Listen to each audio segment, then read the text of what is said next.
Welcome to 1 TV special topic.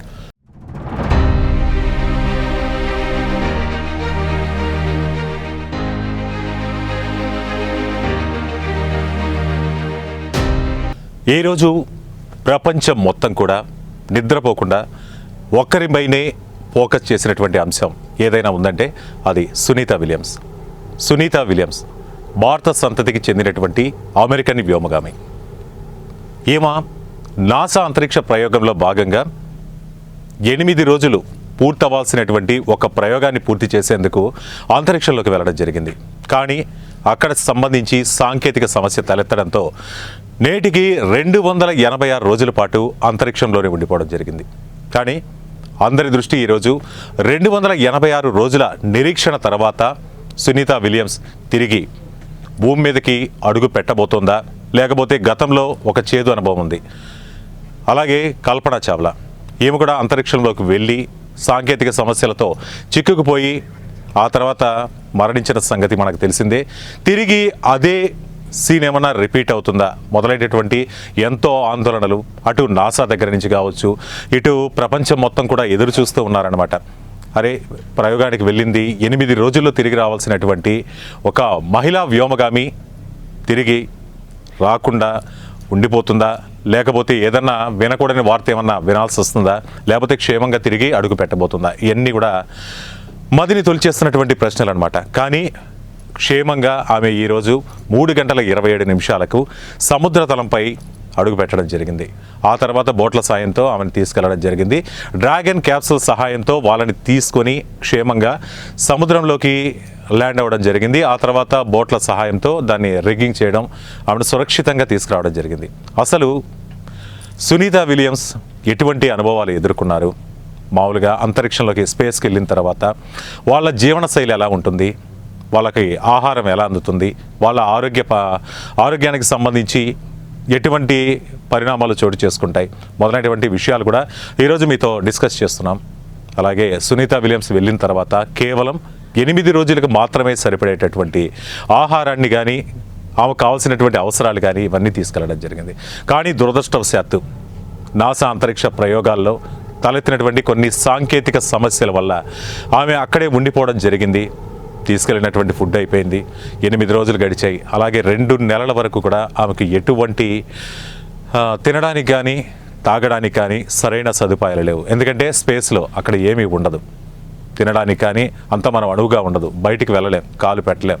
అలాగే గురుత్వాకర్షణ శక్తి అనేది అక్కడ ఉండదు. అంటే మన భూమి మీద ఉన్నప్పుడు ఉండేటటువంటి గురుత్వాకర్షణ శక్తి స్పేస్లో అనేది ఉండదన్నమాట. అంటే అక్కడ కొంచెం గాల్లో ఎగురుతున్నట్టుగా ఉంటుంది, కానీ గాలి అనేది అక్కడ ల్యాండింగ్లో అనేది ఉండదు. కాబట్టి అటువంటి పరిస్థితిలో ఉంది. ఫుడ్ అయిపోయిన తర్వాత ఆమె ఎదుర్కొన్నటువంటి పరిస్థితులు ఎలా ఉంటాయంటే తాగడానికి నీళ్లు కూడా అయిపోయినటువంటి పరిస్థితి. ఆ తర్వాత పాపం ఎంత దుర్భరమైన పరిస్థితి అంటే వాళ్ళ యూరిన్నే తిరిగి రీఫిల్టర్ చేసి మరీ వాళ్ళు తాగాల్సినటువంటి అటువంటి పరిస్థితులు కూడా తలెత్తాయి. కానీ 2 నెలలు మాత్రం చాలా స్ట్రగుల్స్ అయితే అనుభవించారు. ఆ తర్వాత 2 నెలల తర్వాత నాసా కొన్ని ఆహారపు సదుపాయాలను అయితే కల్పించడం జరిగింది. కానీ అవి కూడా అంతంత మాత్రంగానే ఉంటాయి కాబట్టి దాన్నే వాళ్ళు అడ్జస్ట్ చేసుకుంటూ వచ్చారు. దాదాపు 9 నెలల పాటు అంతరిక్షంలోనే ఉన్నారు. అయితే ఆ తర్వాత వీళ్ళకి కొన్ని ఆరోగ్య సమస్యలు కూడా తలెత్తే అవకాశాలు ఉంటాయి కదా. ఇప్పుడు ఇదంతా కూడా వెళ్ళారు, అంతరిక్షంలో చిక్కున్నారు. ఆ తర్వాత ఆమె చాలా రోజులు వెయిట్ చేసిందనమాట. అసలు సునీత విలియమ్స్ కూడా తను వెళ్ళగలనా లేదా అనేటువంటి డౌట్లు కూడా ఏర్పడి ఉండొచ్చు. కానీ అంతటి గట్స్ ఉన్నటువంటి, అంతటి ధైర్యవంతురాలైనటువంటి, అంతటి నమ్మకం ఉన్నటువంటి మహిళల్ని మాత్రమే, అలాగే వ్యోమగాముల్ని మాత్రమే ఎంచుకొని మరీ పంపిస్తుంటారు. అంతేకాని ఎటువంటి అంటే వాళ్ళు చాలా సెలెక్టివ్గా పంపిస్తుంటారనమాట. నాసా అనేది కొన్ని దేశాలు కలిపి ఒక అమెరికాలో ఒక నాసా కేంద్రాన్ని ఏర్పాటు చేసుకొని అక్కడి నుంచి పంపిస్తూ ఉంటారనమాట. చాలా శిక్షణ పొందిన వాళ్ళు, నిష్ణాతులైనటువంటి వాళ్ళు, ఎటువంటి పరిస్థితులైనా తట్టుకోగలిగే కెపాసిటీ అది ఉన్నటువంటి వ్యోమగాముల్ని మాత్రమే పంపిస్తుంటారు. కానీ సునీత విలియమ్స్ కూడా ఈ విషయంలో అసలు ఏమాత్రం ఆమె బెదరలేదు, అదరలేదు. అంటే వాళ్ళకి కమ్యూనికేషన్స్ కూడా ఉంటాయి. ఎప్పటికప్పుడు అక్కడ ఉన్నటువంటి పరిస్థితులను కానీ అంత కుటుంబ సభ్యులతో షేర్ చేసుకుంటూ ఉంటారు. అలాగే నాసాకు కూడా పంపిస్తూ ఉంటారు అక్కడ ఏం జరుగుతుంది ఏమని. ఒకవేళ అక్కడ ఏదైనా జరిగితే, జరగరానిది జరిగితే, ఒకవేళ సునీత విలియమ్స్ కానీ ఆమెతో పాటు ఉన్నటువంటి వ్యోమగాములు ఉంటారు కదా, వాళ్ళకు కూడా ఏమన్నా జరిగిందంటే కమ్యూనికేషన్స్ కట్ అయిపోతాయి. కమ్యూనికేషన్స్ కట్ అయిపోయిన తర్వాత ఒకవేళ వాళ్ళ ఇన్ కేస్ జరగలేదు, వాళ్ళ డెడ్ బాడీస్ ఎలా తీసుకురాగలరు, ఎలా కుటుంబ సభ్యులకు అందియగలరు, ఇవన్నీ కూడా నాసాని తొలిచివేస్తున్నటువంటి ప్రశ్నలు. కానీ సునీత విలియమ్స్ మాత్రం ఎటువంటి సంకోచాలు లేకుండా, ఎటువంటి భయాలు లేకుండా ఆత్మస్థైర్యంతో అయితే ఈ 9 నెలలు గడపడం జరిగింది. గడిపి తర్వాత తనని తాను అడ్జస్ట్ చేసుకుంటూ ఎప్పటికప్పుడు అక్కడ ఉన్నటువంటి, అంటే వాళ్ళు అక్కడ ఉన్నారనే కానీ అక్కడికి సంబంధించి కూడా పరిశోధనలు అనేవి చేస్తూనే ఉంటారు. అవన్నీ చేస్తూ కూడా ఎప్పటికప్పుడు స్పేస్లో ఉన్నటువంటి సమాచారాన్ని కూడా నాసా కేంద్రానికి వెల్లడిస్తూ ఉండేది. తర్వాత మొత్తానికి క్షేమంగా అయితే ఆమె ల్యాండ్ అవ్వడం జరిగింది. గంటకి 116 మైళ్ళ వేగంతో కదిలినటువంటి డ్రాగన్ క్యాప్సూల్ అనేది సముద్ర ఉపరితలంపై ల్యాండ్ అవ్వడం జరిగింది. ఆ తర్వాత బోట్స్ ద్వారా వెళ్ళి దాన్ని రిగ్గింగ్ చేసి తీసుకొని వచ్చి క్షేమంగా తీసుకొచ్చారు. సునీత విలియమ్స్ కూడా తను ల్యాండ్ అయిన తర్వాత ఆ క్యాప్సూల్ నుంచి బయటకు వచ్చే క్రమంలో అయితే చాలా సంతోషంగా నవ్వుతూ అందరికీ హాయ్ చెప్తూ బయటికి రావడం జరిగింది. కానీ ఇంతవరకు అంతా బాగానే ఉంది, ఓకే, అంతా సుఖాంతంగానే గడిచింది. కానీ ఆ తర్వాత ఆమె ఆరోగ్యంపై ఎటువంటి ప్రభావం చూపిస్తుంది, ఆమె ఆరోగ్యం ముందులాగే, అంటే ఈ అంతరిక్షంలోకి వెళ్ళే ముందు ఉన్నటువంటి ఆరోగ్య పరిస్థితిలోకి తను తిరిగి రాగలదా? అంటే ఇన్ని రోజులు శూన్యంలో ఉందన్నమాట. అక్కడ పైన ఉండేదనమాట శూన్యం, గురుత్వాకర్షణ శక్తి ఉండదు. ఏదైనా కానీ మనుషులు గాల్లో తేలుతూ ఉంటారు. అంటే గాల్లో ఈత కొట్టినట్టు ఉంటుందన్నమాట వాళ్ళ జీవనశైలి అంతా అదే విధంగా ఉంటుంది. అటువంటిది ఇప్పుడు నేలపైకి అడుగుపెట్టింది. నేలపైకి అడుగుపెట్టిన తర్వాత ఆమె ముందులాగా ఉండగలదా, ముందులాగా జీవించగలదా, ఎటువంటి ఆరోగ్య సమస్యలు ఏమైనా వస్తాయా అనేటటువంటిది ఇప్పుడు ప్రపంచంలో ఉన్నటువంటి అందరూ ప్రజల మనసుల్ని తొలిచేస్తున్నటువంటి ప్రశ్న అనమాట. అంటే ఆమె వెళ్ళేటప్పుడు ఎలా ఉంది, ఇప్పుడు తిరిగి వచ్చేటప్పుడు తనను కానీ చూసినట్లయితే మనకి ఇట్లే అర్థమవుతుంది, చాలా బక్క చిక్కిపోయింది. అలాగే తను మాట తీరు కూడా, అంటే మాట్లాడలేనటువంటి పరిస్థితిలో ఉంది. కేవలం తన హావభావాలతో మాత్రమే తన ఫీలింగ్స్ అనేది ఎక్స్ప్రెస్ చేయగలిగింది. అలా వచ్చినటువంటి సునీత విలియమ్స్ ఏ విధంగా ఉంటుంది, ఆరోగ్య సమస్యలు ఏమైనా వస్తున్నాయా అనేటటువంటిది మనకు అందిన సమాచారం ప్రకారం, మనకు తెలిసినటువంటి సమాచారం ప్రకారం, మనకు తెలిసిన డాక్టర్లు కానీ వివిధ రకాల సైంటిస్టులు కానీ మనతో షేర్ చేసుకున్నటువంటి విషయాల ప్రకారం ఎటువంటి సమస్యలు అనేవి తలెత్తుతాయి అనేది తెలుసుకునే ప్రయత్నం చేస్తే వెలువడినటువంటి అంశాలు ఏంటంటే కంటికి సంబంధించి కొన్ని సమస్యలు తలెత్తే అవకాశం ఉంటుంది అంట. అంటే అక్కడ ఉన్నప్పుడు ఏంటంటే వాళ్ళు రెస్ట్ అనేది కూడా సరిగా ఉండదు. అంటే సునీత విలియమ్స్ మామూలుగా నైట్ అంటే ఒక 8 అవర్స్ అనేది ఆమె నిద్ర టైంగా పెట్టుకుంటుందట. మార్నింగ్ 6:30కి అంతా తన వేకప్ ఉంటుంది, 6:30కంతా నిద్ర లేవడం జరుగుతుంది. కానీ అక్కడ స్పేస్లో ఉన్నప్పుడు ఏంటంటే ఒంటరితనం ఉంటుంది, ఎవరితో ఏ ఫీలింగ్స్ అనేది షేర్ చేసుకోలేరు. అంటే ఏదో వారం 10 రోజులు అంటే దాన్ని ఈజీగా మేనేజ్ చేయగలరు. కానీ మరి నెలలకి నెలలు 286 రోజులు, దాదాపు 9 నెలల కాలం అనేది అటువంటిది ఉన్నప్పుడు తన ఉన్నటువంటి లోపల తన భావోద్వేగాలు కానీ తన మైండ్ సెట్ కానీ ఎలా ఉంటుంది అనేది కూడా చెప్పలేము అంటున్నారు. దానికి కొంచెం సమయం పడుతుందంటూ శాస్త్రవేత్తలు కూడా చెప్తున్నారు. ఇంకా ఎటువంటి ఆరోగ్య సమస్యలు తలెత్తే అవకాశం ఉంది అని చూసినట్లయితే నడవడంలో ఇబ్బందులు ఎదుర్కొనేటటువంటి అవకాశం ఉంటుందంట. అంటే నడవడంలో అంటే ఇంతవరకు గురుత్వాకర్షణ శక్తి, అంటే అక్కడ గ్రావిటీ ఉండదు, గ్రావిటీ లేని పరిస్థితిలో తను గాల్లోనే తేలుతున్నటువంటి పరిస్థితి కాబట్టి కాళ్ళు అనేది నేలపై ఉండవు. అటువంటి పరిస్థితిలో వాళ్ళకి రక్త ప్రసరణ కూడా సరిగా జరగదు. ఎందుకంటే బాడీలో ప్రతి అవయవం కదులుతూ ఉన్నప్పుడు మాత్రమే జరుగుతూ ఉంటుంది. కాళ్ళు నేలపైన తాకినప్పుడు, అలాగే నడుస్తున్నప్పుడు తనకు సంబంధించినటువంటి ఆర్గాన్స్ అనేవి ఫ్రీగా మూవ్ అవుతాయి, రక్త ప్రసరణ బాగా జరుగుతుంది. కాబట్టి అటువంటి పరిస్థితి లేదు. ఇప్పుడు ఒక్క మాటలో చెప్పాలంటే ఈ వ్యోమగాముల పరిస్థితి, ఇప్పుడు తిరిగి వచ్చిన వాళ్ళ పరిస్థితి ఎలా ఉంటుందంటే, ఒక కడుపులో ఉన్నటువంటి ఒక బేబీ బయట ప్రపంచంలోకి వచ్చినప్పుడు ఆ బేబీ యొక్క కాళ్ళు కానీ ఆ బేబీకి అంటే ఎటువంటి శక్తి ఉండదు, జస్ట్ అలా ఉంటారంటే. అటువంటి పరిస్థితిలోనే ఇప్పుడు ఉన్నారు. అంటే వాళ్ళకి సరైన ఆహారం లేదు, తిండి లేదు, నిద్ర లేదు. అంటే మనం తిరిగి మన ప్రపంచానికి వెళ్ళగలమా, ల్యాండ్ అవ్వగలమా, భూమి మీద తిరగగలమా, ఇటువంటి ప్రశ్నలు అనేటివి వాళ్ళని తొలిచివేస్తూ ఉంటాయి.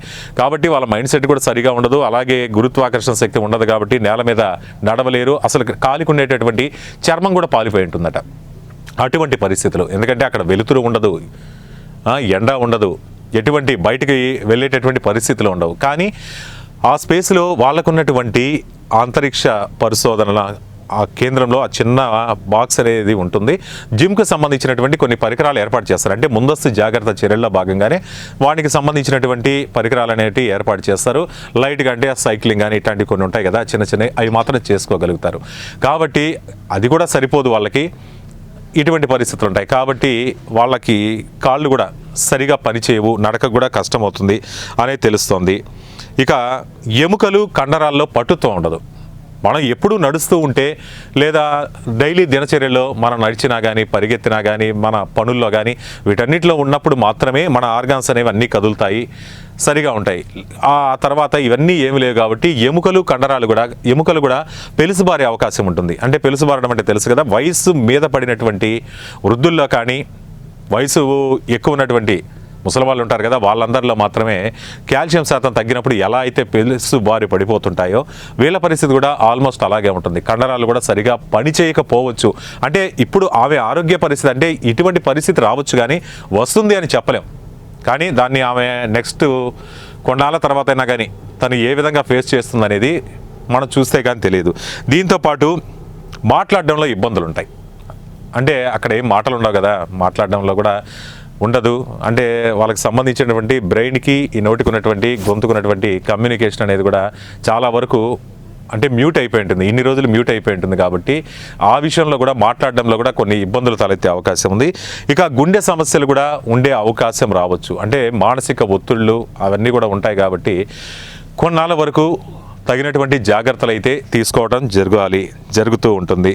ఇక మానసిక ఒత్తిళ్ళు ఉంటాయి. అంటే ఒంటరితనం వల్ల మానసిక ఒత్తిళ్ళు అనేది కొన్ని రోజులు అనుభవించాల్సి వస్తుంది.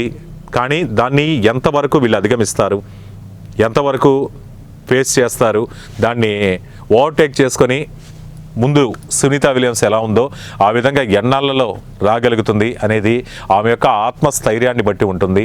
ఆమె యొక్క అంటే ఒక లక్ష్యంగా ఉంటుంది. కాబట్టి ఇటువంటి వాళ్ళు ఎంతో మానసిక దృఢత్వంగా ఉంటారు.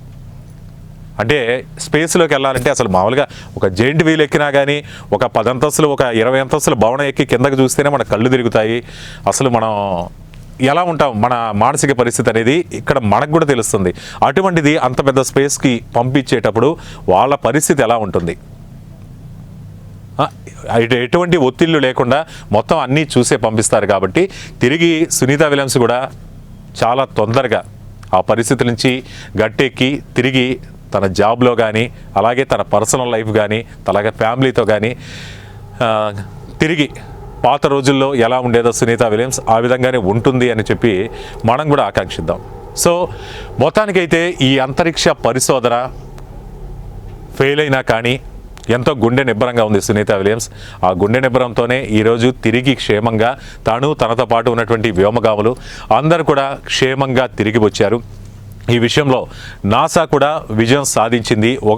పంపించినటువంటి ప్రయోగం విఫలమైనా కానీ పంపినటువంటి వ్యోమగాముల్ని తిరిగి సురక్షితంగా తీసుకొని వచ్చి అంతటి దృఢంగా ఉన్నటువంటి వ్యోమగాములు మరికొన్ని పరిశోధనలు కూడా రెడీగా ఉండగలరు. మరెన్నో విజయవంతమైన ప్రయోగాల్లో వాళ్ళు పార్టిసిపేట్ చేయగలరు. సో అటువంటి సందర్భం అయితే ఈరోజు ప్రపంచం మొత్తం చూసింది. సునీత విలియమ్స్ ఇతర వ్యోమగాములు కూడా క్షేమంగా తిరిగి రావడం జరిగింది. So thank you very much.